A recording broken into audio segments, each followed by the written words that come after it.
Bom dia, queridos irmãos.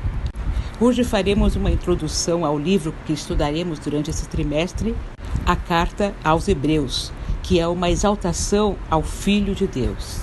Esta carta é ao mesmo tempo profunda, marcante, recompensadora e enigmática. Aprender sobre a supremacia de Cristo é essencial à fé cristã. O texto de Hebreus não traz nenhuma declaração explícita de autoria. É certo que o escritor conhecia seus leitores e vice-versa. Capítulo 5, versículos 11 e 12, 6, versículo 10, 10, versículos 32 a 34 e 13, 23 a 24. Mas a informação que identificava o autor se perdeu à medida que o livro começou a circular mais livremente. A Igreja Oriental considerou que as ideias eram de Paulo, mas que o escritor era um de seus colaboradores. O estilo grego e seus temas característicos são muito diferentes dos de Paulo. Outros autores potenciais têm sido sugeridos ao longo dos séculos. Por exemplo, Lucas, Barnabé, Clemente de Roma, Apolo, Priscila, Silas, Epáfras e o próprio Timóteo. É um erro a gente imaginar que o autor deva ser alguém com quem já estejamos familiarizados. É melhor reconhecer que não sabemos quem foi o autor. Podemos dizer que foi um homem, porque usou a forma masculina de um verbo grego ao referir-se a si mesmo no capítulo 11, versículo 32. Ele era instruído no grego e no estilo literário helenístico. Era um profundo conhecedor do Antigo Testamento e sensível à maneira pela qual a história da salvação culmina em Jesus. Tinha uma preocupação pastoral pelos seus leitores originais, conhecia-os pessoalmente, conforme capítulo 13, versículos 22 a 23, e entendia o ambiente que os havia formado, capítulo 10, versículos 32 a 34. Ele também conhecia Timóteo pessoalmente, capítulo 13, versículo 23. Assim como acontece com os outros aspectos da situação original do livro, a data da composição é incerta. Os leitores originais eram de uma segunda geração de cristãos e algum tempo já havia transcorrido desde a sua conversão. Capítulo 5, versículo 12. À luz da argumentação do livro em favor da superioridade de Cristo à ordem mosaica, esse silêncio torna muito difícil pensar que a carta tenha sido escrita depois dos anos 70 depois de Cristo. Uma data em meados dos anos 60 depois de Cristo parece mais provável. Hebreus não dá qualquer indicação da localização ou das circunstâncias de seu autor, exceto que ele esperava rever seus leitores em breve, conforme escrito lá no capítulo 13, versículo 19 e 23. Muitos entendem que a localização dos leitores originais era a área ao redor de Jerusalém, ou algum lugar da região da Síria, presumindo que a atenção ao ritual sacerdotal e sacrificial seria mais relevante a leitores que estivessem mais próximos de Jerusalém.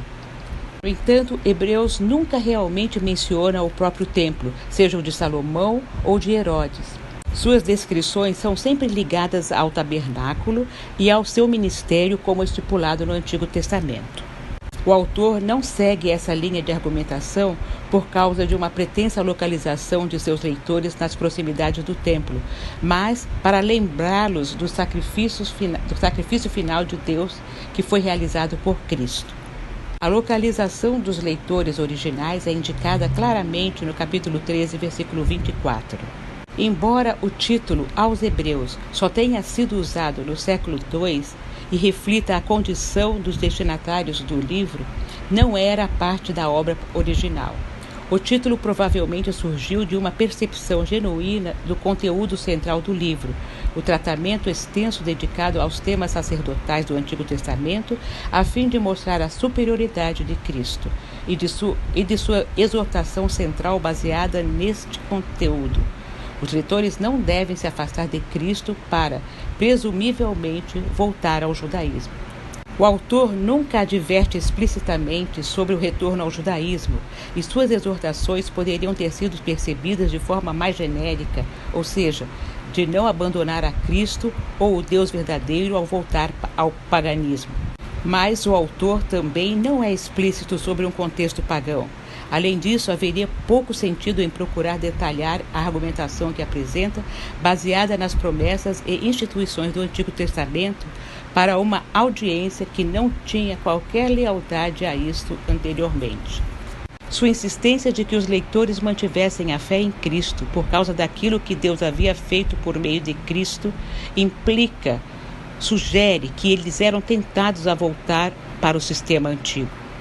Os gentios do mundo mediterrâneo do século I eram frequentemente atraídos para a sinagoga e suas raízes do Antigo Testamento. Era desse contexto que algumas vezes se convertiam ao cristianismo. Lealdade consciente ao Antigo Testamento, assim como o livro de Hebreus presume, não era limitada a judeus étnicos convertidos.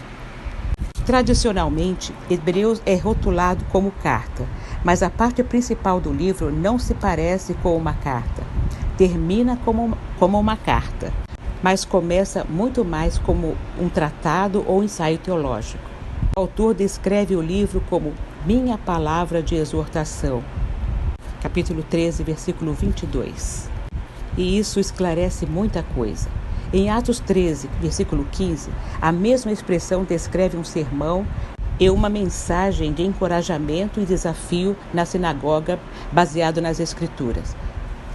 Isso se harmoniza com o que encontramos em Hebreus como um todo, a exposição teológica e prática de passagens do Antigo Testamento, exortando os leitores a permanecerem fiéis a Cristo. É um livro cuidadosamente escrito e retoricamente poderoso e mistura a interpretação de diversos trechos centrais do Antigo Testamento, como Salmos 8, Salmo 95, 110, Jeremias 31, e também uma variedade de outros livros. Além disso, apresenta 5 divisões com intenso apelo baseadas na exposição para que os leitores mantenham a sua fé.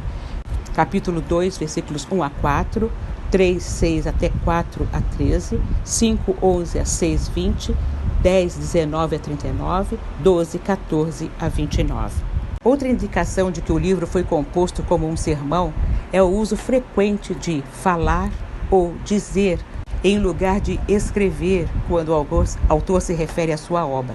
Ainda que ele tenha tido a necessidade de enviar a carta aos Hebreus na forma escrita e tivesse destinatários específicos em mente, o gênero literário da obra é homilético, um sermão ao longo dela. Uma vez que está agora na forma escrita, as notas de estudo que seguem se referem aos destinatários como leitores e não ouvintes. Uma das contribuições mais importantes do livro de Hebreus diz respeito à continuidade e ao desenvolvimento da relação entre o Antigo Testamento e o Novo Testamento. O mesmo Deus que falou em tempos passados se revelou agora de modo completo e definitivo em seu Filho. Hebreus desenvolve o caso pela superioridade de Cristo e sua obra salvadora e apoia sua argumentação a partir das Escrituras do Antigo Testamento, que são percebidas como revelação de Deus pelo Espírito. Frequentemente, o autor faz isso ao citar uma passagem do Antigo Testamento para depois explicar algumas palavras-chave a fim de derivar o seu significado teológico no contexto. O tema central de Hebreus, Jesus Cristo como Filho exaltado e sumo sacerdote, é a revelação definitiva de Deus que oferece purificação completa do pecado e desimpede o acesso a Deus. Essa é a realidade que o Antigo Testamento antecipava, mas que nunca poderia cumprir.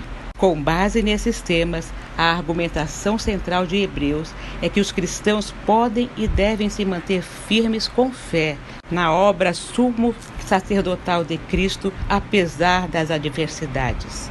Amém.